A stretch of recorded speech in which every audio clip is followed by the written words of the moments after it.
Je voulais aujourd'hui parler de ce que j'appelle le pixel et de partager avec vous comment ce pixel est la base en fait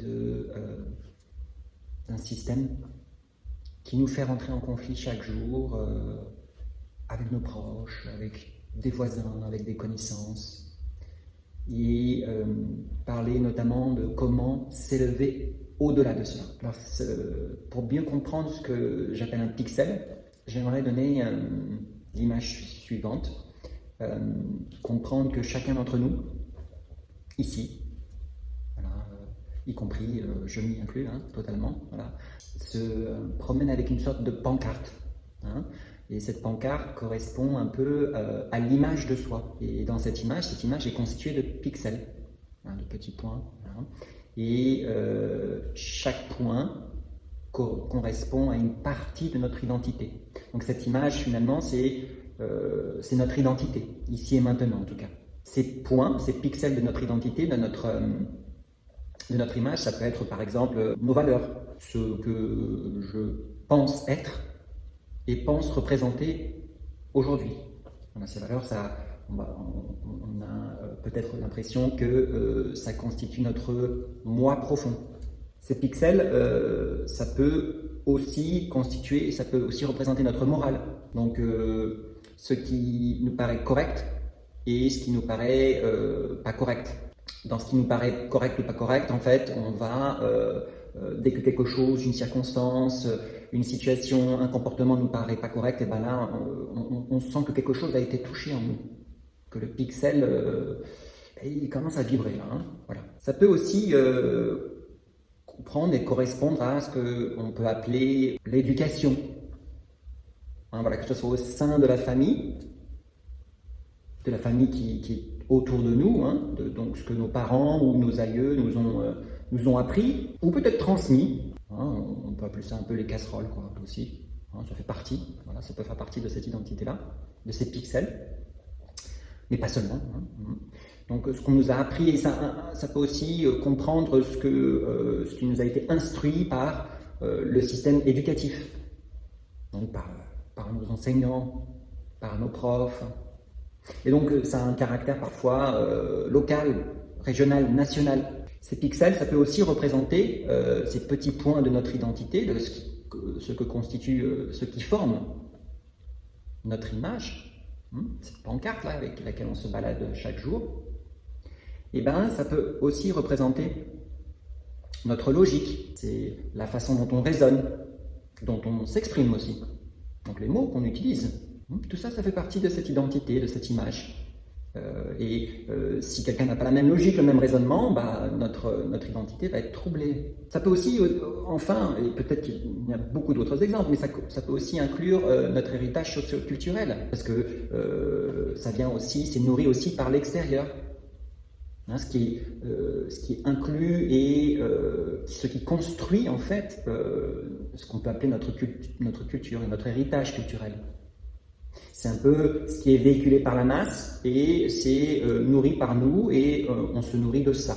Voilà. En tout cas, cette pancarte se nourrit de ça et comprend ces informations-là. Pourquoi c'est important de comprendre que cette image est constituée de pixels? Parce que à chaque fois qu'un de ces pixels est stimulé par un comportement d'autrui, par exemple, par une situation qui peut être dérangeante, ou par des circonstances particulières, et ben le pixel clignote. Là, c'est un peu comme l'alarme. Voilà. Et dans ce signal d'alarme, l'ego, qui est là pour protéger notre image, à l'instar de Cerbère, voilà, ce chien à 3 têtes qui protège l'entrée des enfers, un chien terrifiant, inflexible, et bien notre ego nous protège cette image. Alors comment protège-t-il cette image? Il va d'une certaine façon nous mordre à l'intérieur.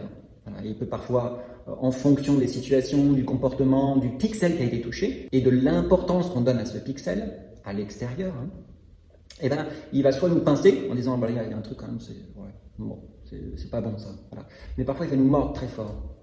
Et là, quand on nous mord très fort de l'intérieur, c'est là où il y a une véritable réaction. Et c'est à travers cette morsure de Cerbère que l'ego, en fait, génère au même moment, pour nous protéger, pour protéger cette image, soyons clairs, va générer en fait une pensée qui est chargée émotionnellement, généralement négativement, et qui va générer, premièrement, l'émotion, qui est réactive à la situation, au comportement, à la circonstance, et qui va nous faire entrer dans une série conflictuelle. Ce sont les schémas répétés en fait. C'est ce qu'on appelle les schémas répétés, dans lequel chacun d'entre nous se leurre. Et ça va entraîner toute une série de comportements, de ce que j'appelle des guerres. Et comprenez guerre dans le sens large. C'est pas je prends ma mitraillette et je vais aller batailler avec le pays contre le pays voisin. Là. Mais ce sont des guerres dans les familles. Parce que l'identité, là, ça a été touché. Et le comportement qu'il ou elle a eu, ou ce qu'il ou elle a dit, là, c'est pas correct. Voilà, là, je ne peux pas accepter ça. Là. Je ne peux pas laisser passer ce comportement. Ah non, ça défie toute logique. Comment peut-on accepter une telle situation? À ce moment-là, dès que le pixel a été touché, l'ego va générer la pensée, et cette pensée chargée négativement va nous faire réagir. Réagir, je dis bien. Donc, agir encore comme avant. Voilà, parce que tout cela, toute cette identité est chargée et en fait est déjà dans un cadre préétabli. Ces pixels, cette image, nos pancartes sont déjà figées.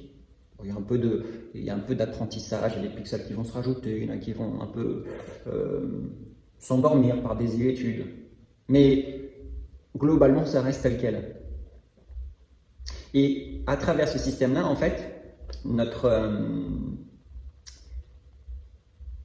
ego, à travers le pixel touché et la pensée réactive associée, va générer une série conflictuelle. Et l'autre, de l'autre côté, va faire la même chose, etc., etc. Donc là, on rentre dans un cercle de douleur un peu infernal et habituel, dans lequel nombreux d'entre nous, je dirais même la majorité, en fait, on se leurre chaque jour. Comment peut-on s'élever au-delà de ça? Et le conflit est-il véritablement alors une fatalité, une obligation? Voilà, ça, ce sont des questions vraiment vitales pour justement essayer d'entraver ce cycle infernal conflictuel tous les jours. Et je dirais que c'est là où la voix de Dieu agit. Ce qu'il faut bien comprendre, c'est que cette image-là, cette pancarte avec laquelle on se balade, et qui va réagir en fonction des autres pancartes, et qui va s'associer à d'autres pancartes parce qu'elles ont les mêmes valeurs, ou parce qu'elles ont le même langage, ou la même logique. Et donc, s'ils ont la même logique, cette pancarte a la même logique, donc elle est digne. Comment s'élever? Il faut comprendre que cette pancarte-là se trouve à la périphérie de notre être. Et le rôle de l'ego, justement, c'est à travers ce mécanisme de douleur, généré à travers le pixel touché, qui va alors générer une pensée réactive, conflictuelle, émotionnellement chargée négativement. C'est à ce moment-là, en fait, que notre ego nous maintient à la périphérie. Parce qu'en nous maintenant à la périphérie, on ne peut pas être en son centre, en son cœur. Là où siège notre essence divine, là où l'on peut communier avec Dieu. Et c'est vraiment là, en fait, où la voix de Dieu agit, elle nous aide à visualiser ces pixels et à s'élever au-delà du pixel qui a été touché, qui a été stimulé.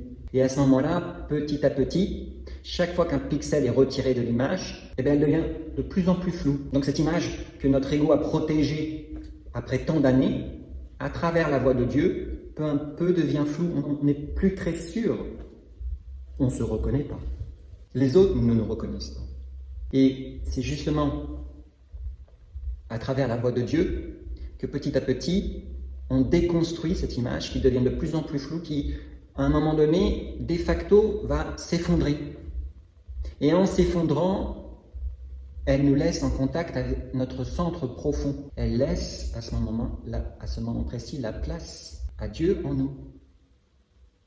C'est-à-dire que notre âme va pouvoir imprégner chaque cellule de notre corps. Et à travers cette âme, on va pouvoir vibrer d'un diapason bien différent. Cette voix de Dieu n'agit en aucun cas par la force. La force, c'est je prends ma massue, je donne un grand coup dans la pancarte, et puis c'est terminé. Là, je me suis libéré de mon ego, quoi. Un bon coup de massue, le truc est détruit, là, je fonctionne qu'avec mon cœur. C'est une autre façon que l'ego nous leurre parfois, parce que cette pancarte, elle est toujours là, et cette périphérie dans laquelle nous manifestons notre réalité quotidienne est toujours là.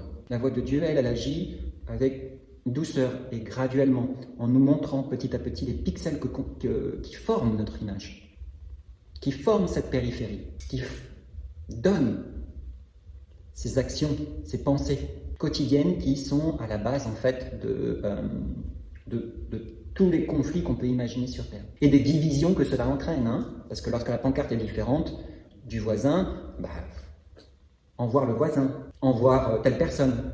Ou lorsque la douleur provoquée par la pancarte de l'autre, même si on a été amis pendant des années, et tout d'un coup cette pancarte donne une certaine douleur, en voir aussi. Donc les divisions sont, on va dire, ce qui nourrit tout ce système-là de pensée réactive. Et donc ce qui est intéressant, c'est qu'à travers la voix de Dieu, il nous montre petit à petit ces pixels. Et il nous demande de nous élever au-delà de cette pensée réactive. De voir comment le pixel touché et de voir la pensée qui est autogénérée et d'être capable d'aller au-delà de ça. Qu'il n'y ait plus d'emprise. Parce que Cerbère, lorsqu'il mord, en fait, il a rien, il ne peut plus s'accrocher. Et ça fait plus mal.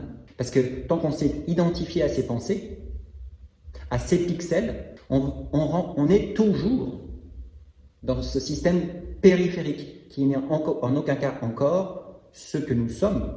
Parce que ce que nous sommes, c'est vraiment très différent. Et lorsque Dieu nous aide à décomposer, à débusquer, à démasquer cette périphérie qui est en nous, on peut au fur et à mesure voir qui nous sommes en profondeur. Et dans cette profondeur-là, il y a notre cœur, notre essence divine, notre âme. Et c'est à travers cette âme que Dieu communique et communie avec nous. C'est ce qu'il appelle le patrimoine sacré de l'humanité.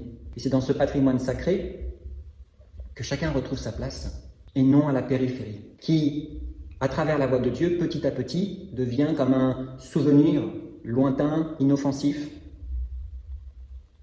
un épouvantail qui ne fait plus peur en fait.